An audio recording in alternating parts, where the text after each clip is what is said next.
আজকে আপনাদেরকে সম্পূর্ণ নতুন একটা মেসেজ ক্যাম্পেইন করে দেখাবো। একদম মেসেজ ক্যাম্পেইনের টোটাল সেটআপটা আজকে আপনাদেরকে দেখাবো। আজকের এই ভিডিওটা যদি আপনি সম্পূর্ণ দেখেন তাহলে আমি আশা করব আপনারা সকল প্রকার মেসেজ ক্যাম্পেইন করতে পারবেন। ঠিক আছে, আশা করি একটা মেসেজ ক্যাম্পেইন সেটআপ করতে আপনাদের আর অন্য কারো ধারস্থ হইতে হবে না। আপনি নিজে নিজে একটা মেসেজ ক্যাম্পেইন সেটআপ করতে পারবেন যদি আপনি ভিডিওটা শুরু থেকে শেষ পর্যন্ত একদম প্রপারলি দেখেন। টেনে দেখলে আসলে কিছুই বুঝবেন না। সো ভিডিওটা একদম সুন্দরভাবে খুবই অল্প সময়ের মধ্যে শেষ করব। এই কিছু সময় আপনি একটু অপেক্ষা করেন এবং ভিডিওটা দেখেন। আশা করি ভালো কিছু শিখতে পারবেন এই অ্যাডটা থেকে। সো আমি এখান থেকে একটা মেসেজ ক্যাম্পেইন করতেছি। মেসেজ ক্যাম্পেইন সিলেক্ট করার জন্য বা মেসেজ ক্যাম্পেইন করার জন্য আপনি দুইটা করতে পারেন। একটা হচ্ছে এঙ্গেজমেন্টে গিয়ে আপনি মেসেজ ক্যাম্পেইন করতে পারেন, আর সেকেন্ড আপনি সেলসে গিয়ে মানে একদম শেষ অপশনটা থেকে শেষ অবজেক্টিভটাতে গিয়ে আপনি এখানের মধ্যে মেসেজ ক্যাম্পেইনটা সিলেক্ট করতে পারেন। সো এখান থেকে আমি কি করলাম, যে এঙ্গেজমেন্টটাকে সিলেক্ট করলাম। এঙ্গেজমেন্টটাকে সিলেক্ট করার পর এখান থেকে আমি সেকেন্ড লেয়ারে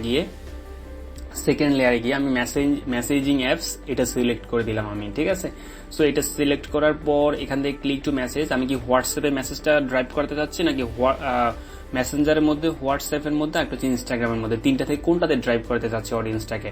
এখন আমি চাচ্ছি যে আমার মেসেঞ্জারের মধ্যে সবাই আসুক, কারণ আমি চাই যে মেসেঞ্জারের মধ্যে আসলে খুবই ইজি একটা প্রসেস, খুবই এখানে জার্নিটা, অডিয়েন্সের জার্নিটা খুবই কম হয়, খুবই ইজিলি সে আমাদেরকে মেসেজ করতে পারে। কিন্তু আমি যদি হোয়াটসঅ্যাপ দেই তাহলে এখান থেকে অনেকগুলো বিষয় মানে অডিয়েন্স আসলে অনেকটা বিরক্তি বোধ করে, যেটা হচ্ছে এখানে একবার ক্লিক করো আবার এখান থেকে রিডাইরেক্ট হয়ে আপনার হোয়াটসঅ্যাপে যাবে, একটু এটা একটা জার্নিটা একটু বেশি হয়ে যায়। সো আপনি চাইবেন, আপনারা সবসময় অ্যাড করার সময় এটা মাথায় রাখবেন যে অডিয়েন্সের জার্নিটা যত কমানো যায় তত বেশি বেটার, ওই অ্যাডটা তত বেশি ভালো। ঠিক আছে, তো এখান থেকে বিট কন্ট্রোল আপনি প্রতি মেসেজে কত করে দিবেন না দিবেন সেটা আপনার নিজের মতো করে দিবেন। তবে আমি রিকমেন্ড করবো এটা আপনি যখন স্টার্টিং অ্যাড করবেন, প্রথম অ্যাড করবেন বা অ্যাড যখন করতেছেন শুরুতে আপনার এটা বিট কন্ট্রোলটা দেওয়ার দরকার নাই। বিট কন্ট্রোলটা না দেওয়া বেটার। ফেসবুকের উপর ছেড়ে দেন যে ফেসবুক কি করবে না করবে, সেটা হচ্ছে ফেসবুকের বিষয়। দেন আপনি 4 থেকে 5 দিন বা এক সপ্তাহ অ্যাড রান করানোর পর এরপর আপনি এখান থেকে পেমেন্ট, এখান থেকে আপনি 10 সেন্ট 20 সেন্ট আপনি করে দিতে পারেন আপনার সুবিধা মতো। এখান থেকে আপনি বিট কন্ট্রোলটা দিয়ে দিতে পারেন। ঠিক আছে, তারপর দেখেন মানে এটার মানে হচ্ছে আপনি প্রতি মেসেজে, একজন মানুষ আমাকে মেসেজ করবে প্রতি মেসেজে কত টাকা করে কাটবে। ঠিক আছে, সো এরপর এখান থেকে আমি ডেইলি বাজেট হচ্ছে আমার ডেইলি $20 থাকবে না, ডেইলি বাজেট থাকবে আমার হচ্ছে অনলি $3। ঠিক আছে, ডেইলি বাজেট $3। দেখেন এখান থেকে আমার 2.9K থেকে 8.4K পর্যন্ত দেখাচ্ছে। এখান থেকে আমি টাইমটা করে দিব 15টা, দ্যাট মিনস 3টা। ঠিক আছে, আমার একটা 3টা বাজে শুরু হয়ে যাবে।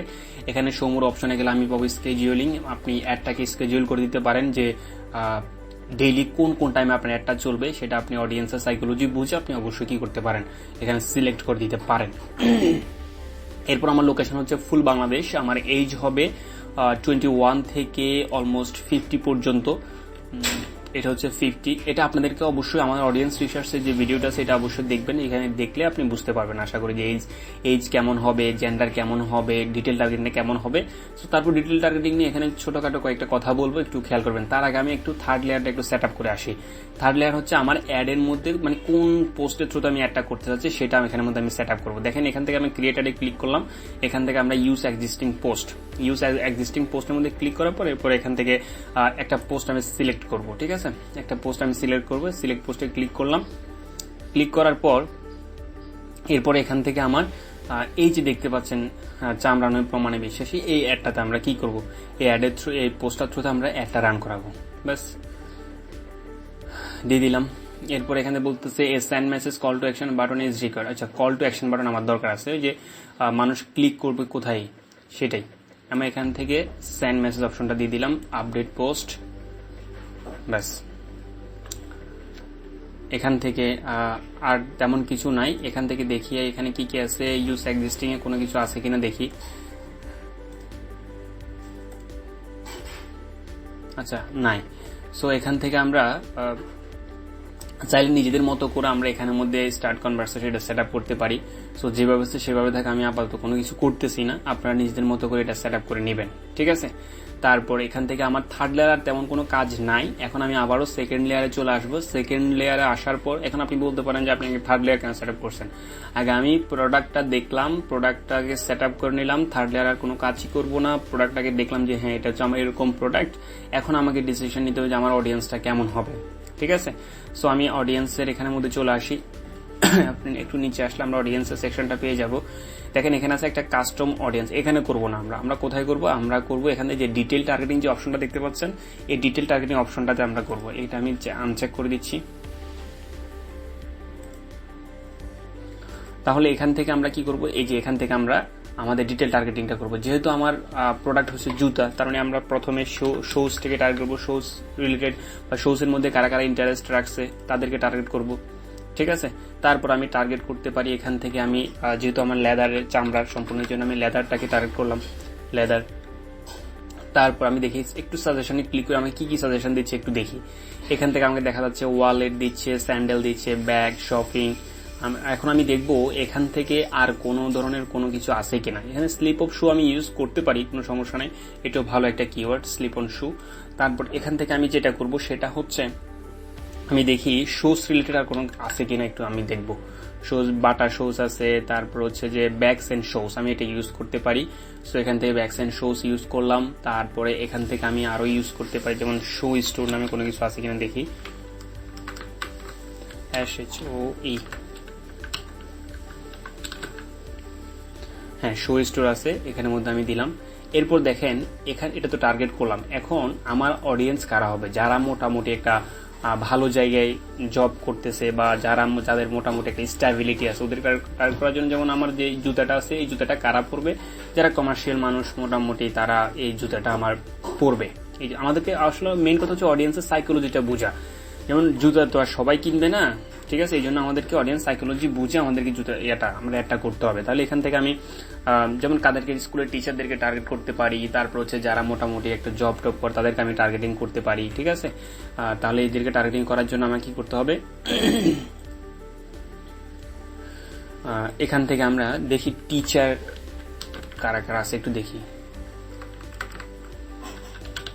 টিচার এখান থেকে ব্যাড টিচার দরকার নেই, আমার ইন্টারেস্ট বেস আমরা করবো না, এখন আমরা ডেমোগ্রাফিক বেসড করবো, ঠিক আছে। High school teacher, primary school teacher, teachers প্যাট, দেখি কি কি আছে একটু আমরা দেখি। হ্যাঁ,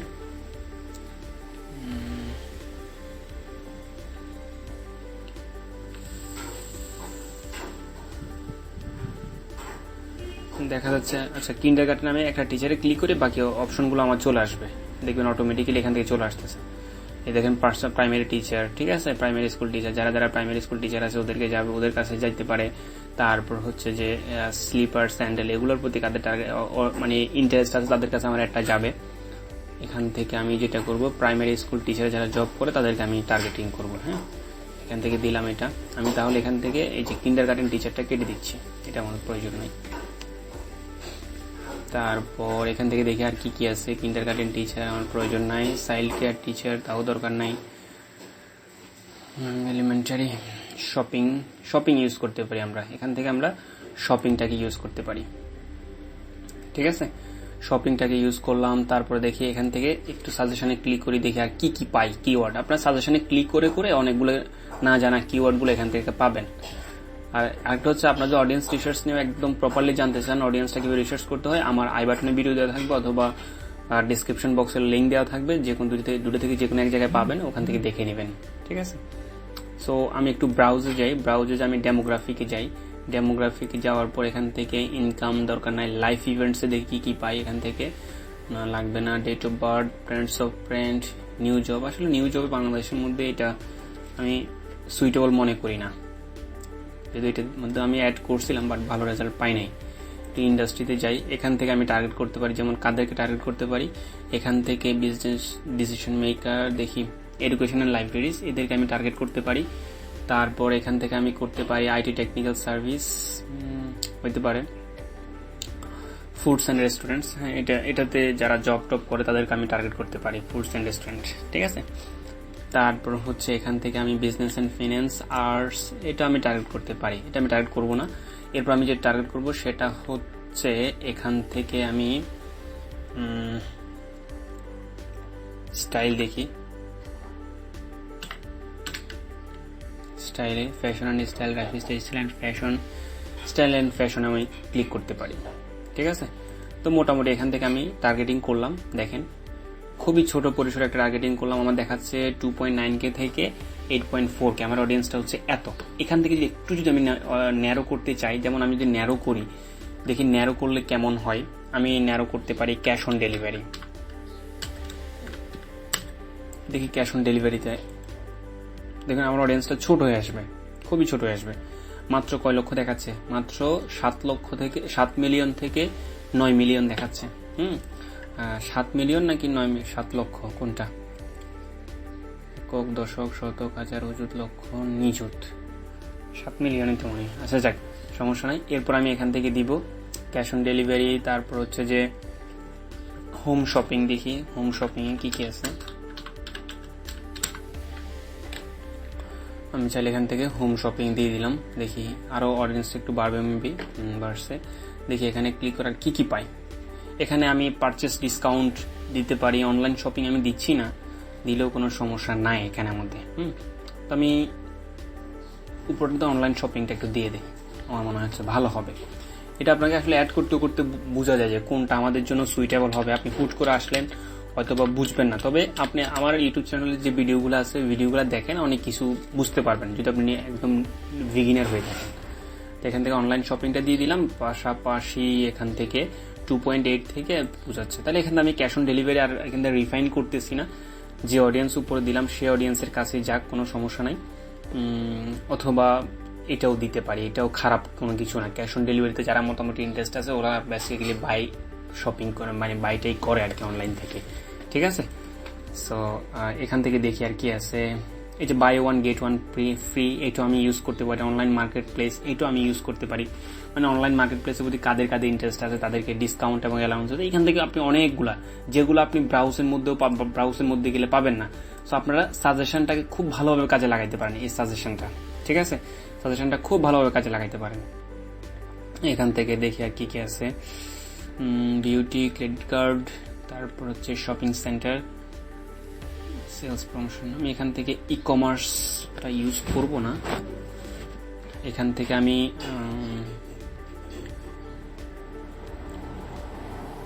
আচ্ছা না, আমি এই দুটাই দিছি, দুটাই থাক। এখন দেখব অ্যাডটা কেমন পারফরমেন্স করে। যদি একেবারে ভালো রেজাল্ট যদি না পাই, তখন আমাকে কি করতে হবে, তবে আশা করি ভালো রেজাল্ট পাবো। তারপর আশানুরূপ রেজাল্ট যদি না পাই, তখন আমাকে অবশ্যই চেঞ্জ করতে হবে। আর আসলে একটা অ্যাড রান করালে হয় না, আপনার অ্যাডটাকে নিয়ে কাজ করতে হবে। প্রতিনিয়ত অ্যাডের প্যারামিটারগুলো চেঞ্জ করতে হবে, তারপর ঠিক আছে নতুন নতুন ক্রিয়েটিভ অ্যাড করতে হবে, তাহলে আপনি অ্যাডটাকে ভালো পারফরমেন্স করাইতে পারবেন। একটা অ্যাড করলেন, ফেলে রাখলেন, তাহলে দেখা যাচ্ছে এটার কোনো ভ্যালু নাই, উইদাউট ভ্যালু আপনি ভালো রেজাল্ট কখনোই পাবেন না। এরপর আমি ম্যানুয়াল প্লেসমেন্টের মধ্যে আসি। ম্যানুয়াল প্লেসমেন্টের মধ্যে আমার ইনস্টাগ্রামটা বাদ যাবে, ইনস্টাগ্রামটা দেওয়ার আমার কোনো প্রয়োজন নাই। তারপর এখান থেকে বাকিগুলো থাক, তারপর ইনস্টাগ্রামটা দেওয়ার প্রয়োজন নাই। দেখি এটা উঠাই ফেলি কি অবস্থা দেখি। 2.5K দরকার নাই, থাক তাহলে, যেহেতু রিচটা বেশি কমে যাচ্ছে। তবে আমি আর একটু কাজ করলে আর একটু ভালো হবে, কাজ করব অবশ্যই। তারপর আপনাদেরকে দেখাচ্ছি এই অডিয়েন্সটি, দেখবো রেজাল্টটা কেমন পাই না পাই, তারপর এটার উপর ভিত্তি করে আমি ডিসিশন নিব যে অ্যাডটাকে আরো কি করা যায়। সো আসলে প্রতিবারে যেটা বলি, অ্যাড নিয়ে আসলে অ্যাডের অনেকগুলো বিষয় আছে। অ্যাডের এখানের মধ্যে অ্যাড ক্রিয়েটিভে শেষ নাই, বা অ্যাড নিয়ে কাজ করলে আপনাকে অনেক বেশি একটু স্মার্ট হইতে হবে। আপনি একটু স্মার্ট হইতে যদি অ্যাডটা না করতে পারেন, তাহলে কখনো ভালো রেজাল্ট আশা করতে পারবেন না। ফেসবুক অ্যাড রান করাতে সবাই জানে, সবাই এক একজন, আমাদের বাংলাদেশে যত পার্সন আছে তার মধ্যে যারাই ফেসবুক সম্পর্কে ভালো বোঝে তারা সবাই একটা ফেসবুক অ্যাড মার্কেটার বলা যায়। কিন্তু আসলে প্রফেশনাল মার্কেটার খুঁজে পাওয়াটা টাফ। ঠিক আছে, আমি নিজেকেও বলতেছি আমি একেবারে প্রফেশনাল, বাট আমি যতটুকু বুঝি বা যতটুকু জানি আমি মনে করি এনাফ। তারপর আরো জানার চেষ্টা করি, প্রতিনিয়ত আমরা শিখি, আপনাকেও প্রতিনিয়ত শিখতে হবে, শিখার মেন্টালিটি রাখতে হবে, এটা হচ্ছে বড় কথা। সো আমি এখন তাহলে আমার পুরোপুরি অ্যাডটা সেট আপ করা হয়েছে। এরপর আমি জাস্ট এখান থেকে অ্যাডটাকে রান করাই দিচ্ছি। হ্যাঁ, আমি আর তেমন কিছু করতেছি না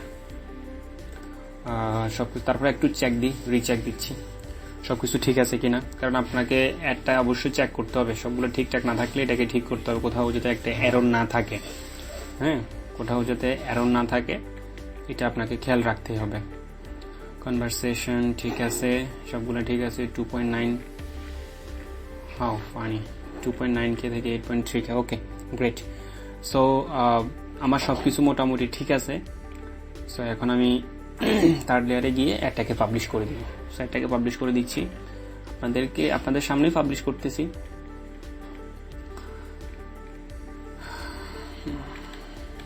এটাকে যদি একটু দেখি কি সেট আপ করা যায়, ঠিক আছে।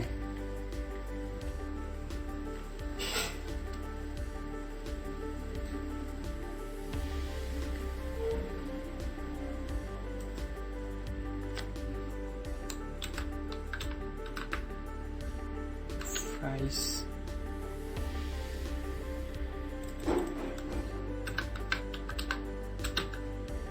রিফান্ড,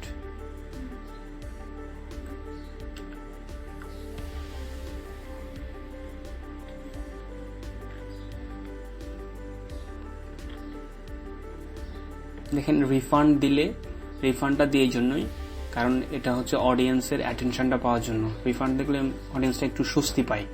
যেমন প্রোডাক্টটা যদি ভালো যদি না হয় তাহলে অবশ্যই আমি রিফান্ড করতে পারবো আর রিফান্ড করতে পারবো। আর আমি এখন যাদের অ্যাডটা করতেছি, যেই কোম্পানির অ্যাডটা করতেছি, ওরা যদি প্রোডাক্ট আপনার ভালো না পড়ে, কোনো সমস্যা হলে ইনস্ট্যান্ট ওরা রিফান্ড দেয়, ঠিক আছে।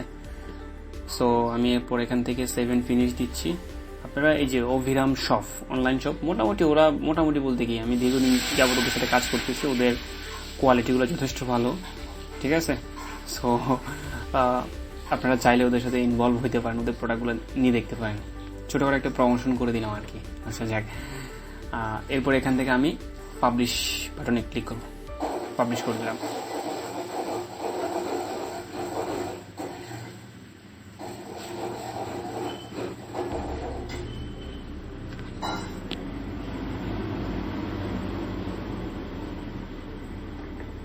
পাবলিশ নিচ্ছে না কোনো কারণে, আমি একটু রিলোড দেই, হয়ে যাবে, টেনশনের কোনো কিছু নাই। অনেক সময় হয় এরকম যে পাবলিশ যদি না নেয়, একটু রিলোড দিবেন, রিলোড দিয়ে আবারও পাবলিশ করবেন, দেখবেন যে ইনস্ট্যান্ট পাবলিশ হয়ে গেছে।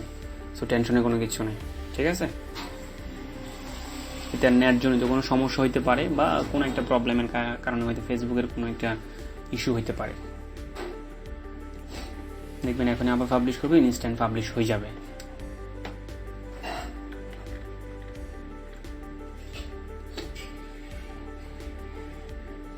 আমার নেট স্লো মেবি একটু,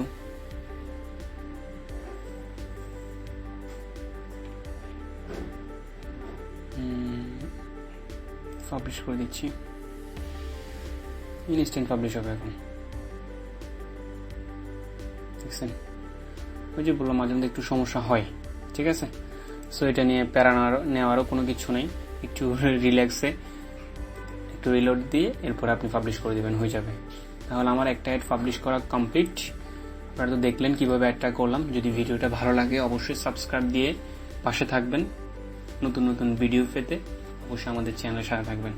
আর আমরা চেষ্টা করি নতুন নতুন ভিডিও নিয়ে আসার জন্য। আসলে কন্টিনিউয়াসলি ভিডিও করা হয় না, তবে চেষ্টা করি যতটুকু সময় পাই, ফাঁকে ব্যস্ততার ফাঁকেও মাঝে মধ্যে দু একটা ভিডিও মেক করার জন্য। তো আজকে এতটুকু, এই পর্যন্তই। ভালো থাকবেন, সুস্থ থাকবেন, দেখা হবে পরবর্তী নতুন কোনো ভিডিওতে। ধন্যবাদ।